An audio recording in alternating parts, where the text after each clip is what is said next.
தெரியுதா உங்களுக்கு? இது வந்து பிரஸ்ட் பீஸ் எப்படி பஞ்சு மாதிரி இருக்கும். இது வந்து பாஸ்மதி மாதிரியும் இல்லாமல் ஜீரக சம்பா மாதிரியும் இல்லாமல் புல்லட் ரைஸ்க்கு ஒரு தனி ஸ்மெல் இருக்கும். அது மட்டும் இல்லாமல் புல்லட் ரைஸை வந்து பிரியாணி செய்ய கற்றுக்கிட்டு இருக்கிற பிகினர்ஸ் வந்து கற்றுக்கிறதுக்கு ஒரு சரியான ஒரு அரிசி இது. ஏன்னா அவ்வளவு சீக்கிரம் இது குழஞ்சு போகாது. நீங்கள் ஏதாவது தவறு செஞ்சுட்டீங்கனாலோ இல்லை தண்ணி கொஞ்சம் அதிகமாக கொடுத்துட்டீங்கனாலோ கொஞ்சம் கூட ஊற வச்சிட்டிங்கனாலோ எந்த விதமான பிரச்சனையும் இருக்காது. அப்போ பிரியாணி செய்ய கற்றுக்கிற நண்பர்கள் புல்லட் ரைஸ்லேருந்து ஆரம்பிச்சிங்கன்னா நீங்கள் உங்களுக்கு ஒரு கான்ஃபிடென்ட் வந்து பில்ட் ஆகும். அதுக்காக தான் இந்த வீடியோ. நான் உள்ள போடுறேன். இந்த பட்டை கிராம்பு ஏலக்காய் போடும்போது கொஞ்சம் வெங்காயத்தையும் சேர்த்து உள்ள போட்டீங்கன்னா அது அவ்வளோ சீக்கிரம் கருகாது. நீங்கள் ரொம்ப பார்த்து 3/4 வாசி போட்டாச்சு. இதில் 1/4 வாசி வெங்காயத்தை நான் நிறுத்திட்டேன்.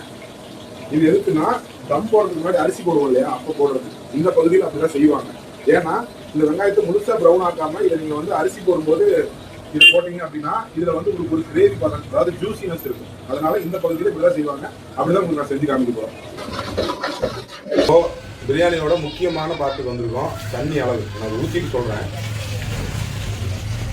இந்த பாத்திரம் பார்த்தீங்கன்னா சரியா 2 லிட்டர் பிடிக்கும். இந்த பாத்திரம் நம்ம அரிசி எவ்வளோ போடுறோம்னு பார்த்தீங்கன்னா 3 கிலோ.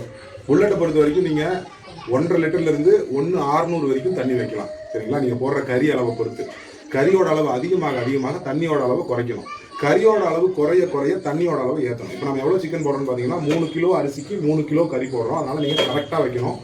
1 கிலோ அரிசிக்கு 1.5 லிட்டர் வைக்கணும். அப்போ 3 கிலோ அரிசி வச்சுருக்கோம். இதுக்கு வந்து 4 லிட்டர் தண்ணி வைக்கணும். இது 2 லிட்டர் பாத்திரம். 2 பாத்திரத்தை ஊற்றிட்டு 1/4 பாத்திரம் ஊற்றணும். அப்போ எவ்வளோ ஆச்சு? 4.5 லிட்டர் ஆச்சு. சரிங்களா? இந்த அளவு தான் நீங்கள் ஊற்றணும். இப்போ நம்ம எடுத்து வச்ச அந்த பேலன்ஸ் பெரிய வெங்காயம் இருக்கு இல்லையா, இதை நாம உள்ள போட போறோம். எதுக்குன்னா இது ஒரு ஜூசினஸ் கொடுக்கும். இந்த பகுதியில் இருக்கிற மக்கள் இதை தான் செய்வாங்க. அதனால நாமளும் அதை போட போறோம். பாருங்க.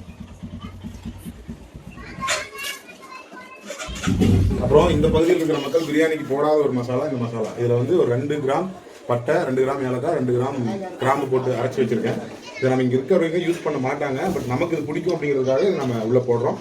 இந்த நேரத்தில் போட்டோம்னா நல்லா பிளெண்ட் ஆகிடும், நல்லா இருக்கும்.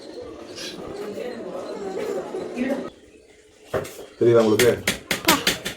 நீங்க ரொம்ப சூடா இருக்கு, செஞ்சு காமிக்க முடியாது. எடுத்து பிடிச்சிங்கன்னா கொழுக்கட்டை மாதிரி இருக்க பிடிச்சிரும். குடுத்தீங்கன்னா ஒவ்வொரு அரிசியா ஒவ்வொரு சாதமா பிரிஞ்சு வரும். அந்த மாதிரி தம்மா இருக்கு. மறுபடியும் காமிக்கிற பாருங்க. இப்போ கீழே வந்து தண்ணி இல்லை. அப்போ ஃபர்ஸ்ட் நம்ம அடுப்பை ஆஃப் பண்ணிடுவோம். சரிங்களா?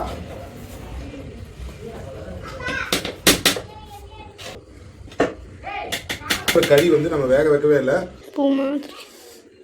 பஞ்சு மாதிரி இருக்கும். இது வந்து பிரஸ்ட் பீஸ். எப்படி பஞ்சு மாதிரி இருக்கும்.